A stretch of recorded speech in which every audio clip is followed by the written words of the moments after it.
అమ్ముకుంటున్నట్టు వీళ్ళు క్లియర్ కనబడతా ఉంది. ఉద్యోగాలు అమ్ముకుంటాం బాబు, ఉద్యోగాలు అమ్ముకుంటాం. ₹1,00,00,000 ఒక ఉద్యోగం, 10 లక్షలకు ఒక ఉద్యోగం, 20 లక్షలకు ఒక ఉద్యోగం. తెలంగాణలో ఉద్యోగం కావాలంటే సీఎంఓ సాక్షిగా, సెక్రటేరియట్ సాక్షిగా, గ్రూప్ 1 తో సహా, ఇంజనీరింగ్ సీట్లతో సహా, ఇంజనీరింగ్ చేసినోడికి ఐటీ శాఖలో ఆఖరికి ప్రైవేట్ జాబ్స్ తో సహా ఉద్యోగాలు అమ్ముకుంటాం బాబు, ఉద్యోగాలు అమ్ముకుంటాం. ఇక్కడ తెలంగాణలో ఉద్యోగాలు అమ్మబడును. అది ఎవరైనా ఎక్కడైనా ఏ శాఖ అయినా సరే, గ్రూప్స్ అయినా సరే ఉద్యోగాలు అమ్మబడును. వేరే ఏ రాష్ట్రంలో లేనటువంటి బంగారు అవకాశం మన బంగారు తెలంగాణలో ఉద్యోగాలు అమ్మబడును అనే బోర్డు పట్టుకొని మన విద్యార్థులందరూ కూడా తిరగాలి. ఎల్కేజీ నుంచి పీజీ వరకు చదవడం బందేసేసి చదవడాన్ని బొందబెట్టాడు. ఎల్కేజీ నుంచి పీజీ వరకు ఒక్కొక్కడికి ఎంత ఖర్చు అవుతుందో అది బ్యాంకులల్లా తల్లిదండ్రుల్ని ఫిక్స్ డిపాజిట్ చేయమని చెప్పండి. 18 సంవత్సరాలు 25 సంవత్సరాలు అయిన తర్వాత ఆ డబ్బులు ఇంతింతై వటుడింత అన్నట్టు ఆ డబ్బులు కాస్త 25 లక్షలు, 30 లక్షలు, 40 లక్షలు చేరుతుంది. అది చేరిన తర్వాత వచ్చి చదువులేని సన్నాసులంతా, మార్కులు రాని సన్నాసులంతా, చదువుకోలేని సన్నాసులంతా సెక్రటేరియట్ సాక్షిగా, మంత్రుల సాక్షిగా, కంత్రుల సాక్షిగా ఇక తీసుకపోయి ఉద్యోగాలు తీసుకోండి నాయన, క్షణోదేహి ఇగో పట్టు 30 లక్షలు 40 లక్షలు ఇస్తున్నా, నాకు ఉద్యోగం ఇప్పియండి అని చెప్పి అడక్క దినాలే నా తెలంగాణలో. ఇదే బెస్ట్. ఇక చదువుడికి ఇదంతా మనకి ఎందుకు చెప్పండి, తెలంగాణలో అవసరమే లేదు. చదవద్దు. చదువులేనోడే పొలిటికల్ లీడర్ అయి రాజ్యాలని శాసిస్తున్నాడు. చదువులేనోడు ఉద్యోగాలు కొనుక్కొని సిగ్గు లేకుండా లంచగొండులై తిరుగుతా ఉన్నారు. ఎందుకయ్యా మనకి చదువు? ఎల్కేజీ ఈ రోజులలో యూట్యూబ్ లో అన్నీ వస్తున్నాయి. ఆ స్పోకెన్ ఇంగ్లీషుల దగ్గర నుంచి, హిందీల దగ్గర నుంచి, ఎల్కేజీలో ఏబిసిడి దగ్గర నుంచి ఏం రావట్లేదు, వాట్ నాట్ అన్నీ వస్తున్నాయి. ఈ ఇంటింటికో ఇంటర్నెట్ కనెక్షన్ పెట్టుకొని ఈ అందరం చదువుకొని ఎవడో ఒకడికి సర్టిఫికెట్లు కొనుక్కుందాం, పైసలు ఇచ్చి కొనుక్కొని ఇక ఏం చేస్తామంటే, నేను చెప్పినా కదా ఎట్లాగో ఎల్కేజీ నుంచి మొత్తం విపరీతమైనటువంటి ఫీజులు పెరిగిపోయినాయి. ఇవి తీసుకపోయి బ్యాంక్ అకౌంట్లలో వేసుకుందాం మనం. బ్యాంక్ అకౌంట్ లో వేసుకున్న తర్వాత ఏమైతుంది, మన పోస్ట్ ఆఫీస్ లా ఒక మంచి స్కీములు ఉన్నాయి కదా. చిన్నప్పుడే 5 years 4 years నుంచి మళ్ళా డబ్బులు వేసుకున్నాం అనుకో అకౌంట్ లా, ఏమవుతుందండి? డబ్బులు వేసుకున్నాక ఏమవుతుందండి? అది ఒక 18 సంవత్సరాలు 20 సంవత్సరాలు అయిన తర్వాత వడ్డీపై వడ్డీ చక్కెర వడ్డీ మన చేతికి 30 లక్షలు 40 లక్షలు వస్తుంది. అది తీసుకపోయి ఏ ప్రభుత్వ ఉద్యోగికో, ఏ మంత్రికో, ఏ కంత్రికో, ఏ సీఎంఓలో సెక్రటేరియట్ లో ఉన్న వాళ్ళకో, ఏ రేవంత్ రెడ్డి రికమెండేషన్, వేం నరేందర్ రెడ్డి రికమెండేషన్, ఇంకో రికమెండేషన్, లేకపోతే కొండా సురేఖ రికమెండేషన్, ఆ దుద్దిల్ల శ్రీధర్ బాబు రికమెండేషన్, లేకపోతే ఇక నెక్స్ట్ ఎవరు అధికారంలో ఉంటే వాళ్ళ రికమెండేషన్ పట్టుకొని అయ్యా కాల్ముక్త బాంచని 40 లక్షలు ఉన్నాయి నా కాడ, నాకు ఉద్యోగం కావాలి అని చెప్పి అడక్కదడం బెస్ట్ ఏమో. మనం అటువంటి దుస్థితికి మన తెలంగాణని వీళ్ళు తీసుకొచ్చినారు. అటువంటి దుస్థితికి తెలంగాణ దిగజారిపోయింది. తెలంగాణ బతకాలా వద్దా యువత? పక్క రాష్ట్రాలకు పోయి వలసలకి పోయి, రైతులు వలసలకి పోయి ఎట్లనైతే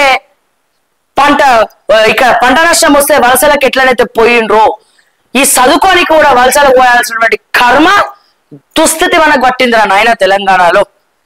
ఇంత దౌర్భాగ్యం అంటే, మొన్న మనం గ్రూప్స్ గురించి మాట్లాడుకున్నాం కదా. ఈ గ్రూప్స్ లో ఉర్దూ ఎగ్జామ్స్ రాసింది, ఉర్దూలో రాసింది, క్వాలిఫై అయింది 9 మంది. 9 మంది ఏమైంది తెలుసా? నిన్న 10 మంది అయిండ్రు. 9 మంది కాస్త 10 మంది అయిండ్రు అధ్యక్ష. వెబ్సైట్ లో ఎవడయ్యా గ్రూప్ లో ఉర్దూ రాసిన వాళ్ళు క్వాలిఫై అయిండ్రు ఎంతమంది అని కొడితే 9 మంది అని వస్తుంది. కానీ వీళ్ళు 10 మంది అని చెప్పి ఉద్యోగాలు అమ్ముకున్నారు. అంటే నీకు ఒక 10 రోజుల వ్యవధిలో ఒక ఉద్యోగం ఎట్లా క్వాలిఫై కాలోడు ఎట్లా క్వాలిఫై అయ్యిండు? 9 మెంబర్స్ ఉర్దూలో క్వాలిఫై అయితే గ్రూప్ లో నిన్నటికి నిన్న టీజీపీఎస్సీ 10 మంది క్వాలిఫై అయ్యిండ్రు అని చెప్తాంది. అంటే ఈ 10 రోజుల వ్యవధిలో ఒకరిని డబ్బులు ఇచ్చి కొనుక్కున్నారు వీళ్ళు, ఒక ఉద్యోగం పెంచినారు. ఎవడబ్బా సొమ్ము తెలంగాణ? ఎవడి సంగతి? ఎవడేళ్తున్నాడు ఈ రాజ్యాన్ని? మీకు పైసలు లేవా? మీకు ఇంకిత జ్ఞానాలు లేవా?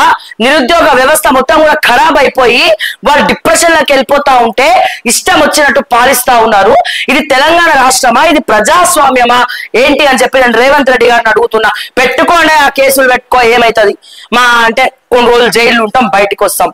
కానీ ఉన్నది ఉన్నట్టు చెప్తే ఉంటుంది చూసినావా ఆత్మ సంతృప్తి. ఇది ఏమంటారు, ఏదో అంటారు కదా సంతృప్తి అని, గది ఉంది సాగు. ఉన్నది ఉన్నట్టు చెప్పలేనోడు ప్రజా సమస్యలను ఎత్తి చూపించలేడు, చాతగాని దద్దమ్మతో సమానం అని చెప్పి నేను మాట్లాడుతున్నా. నేను రేవంత్ రెడ్డిని అడుగుతున్నా, ఈ పాప ముట్టిగానే పోదు, మట్టి కొట్టుకపోతారు నీ కుటుంబాలు ఒక్కొక్కడు, నీ మంత్రులతో సహా నామ రూపాలు లేకుండా పోతాడు ఒక్కొక్కడు చెప్తున్నావు. నేను నిరుద్యోగులతో పెట్టుకుంటే, వాళ్ళ చెమటతో పెట్టుకుంటే, వాళ్ళ ఆకలితో పెట్టుకుంటే, వాళ్ళ కడుపు మీద కొడితే, వాళ్ళ జీవితాల మీద కొడితే, ఆ జీవితాల్లో ఉన్నటువంటి కంపు, ఏడుపు, ఆ చెమట, ఆ ఆకలి కేకలు మొత్తం కూడా నీ కుటుంబాలని, వంశ వృక్షాలను కాంగ్రెస్ పార్టీ ఎవడెవడైతే ఈ ఉద్యోగాలు అమ్ముకోవడానికి కారకుడైండో ఏదో ఒక రూపంలో కర్మ ఖచ్చితంగా వాళ్ళని వెంటాడుతుంది, వేటాడుతుంది అని చెప్పి నేను మరొకసారి తెలియజేస్తా ఉన్నా. సైలెంట్ గా ఉన్నటువంటి బీజేపీ, సైలెంట్ గా ఉన్నటువంటి బీఆర్ఎస్ కూడా దీనికి కారకులే అని చెప్పి నేను చెప్తా ఉన్నా. మొన్నటి వరకు 9 ఉద్యోగాలు ఉర్దూలో క్వాలిఫై అని చెప్పినటువంటి మీరు రాత్రికి రాత్రి 10 ఉద్యోగాలను ఎట్లా అనౌన్స్ చేస్తారు? కొంచెమన్నా దొరికిపోతారన్న ఇంకిత జ్ఞానం కూడా లేదా? లేకపోతే దొరికిన అడ్డం వచ్చిన వాడిని చంపి పడేస్తామని చెప్పి మెంటల్ గా ఫిక్స్ అయిపోయినారా అని చెప్పి నేను అడుగుతా ఉన్నా. నిన్న సెక్రటేరియట్ లో వీళ్ళు ఊపుకుంటా నేను జపాన్ పోయిండు. ఏ పాందేనికి పోయిండు? జపాన్కి పోయి ఏం వెల్గమిటీకి పోయిండు? ఏమైటీ కంపెనీలు వచ్చినాయి? మళ్ళీ ఏం ముఖం పెట్టుకొని మీరు జపాన్ పోతున్నారు? ఏ ఉద్యోగాలు అమ్ముకోవడానికి పోతున్నారు? కొండా సురేఖక్క వస్తుంది శ్రీధర్ బాబు దగ్గరికి, వచ్చి ఏమంటది, ఏరోనాటికల్ ఇంజనీరింగ్ ఒక ఉద్యోగం కావాలి, ఏరోనాటికల్ ఇంజనీరింగ్ చేసాడు నా చుట్టము, ఒక ఉద్యోగం కావాలి. ఏందిది? ఇది రాజ్యాంగమా? ఇది ప్రజాస్వామ్యమా? ఇది కాంగ్రెస్ పార్టీయా? లేకపోతే కల్తీ అయినటువంటి కాంగ్రెస్ పార్టీయా? మీరు ప్రజల కోసం పనిచేస్తున్నారా? మీ చుట్టాల కోసం ఉద్యోగాలు అమ్ముకోవడానికి పనిచేస్తున్నారా అని చెప్పి నేను కొండా సురేఖను అడుగుతా ఉన్నా, దుద్దిల్ల శ్రీధర్ బాబుని అడుగుతా ఉన్నా.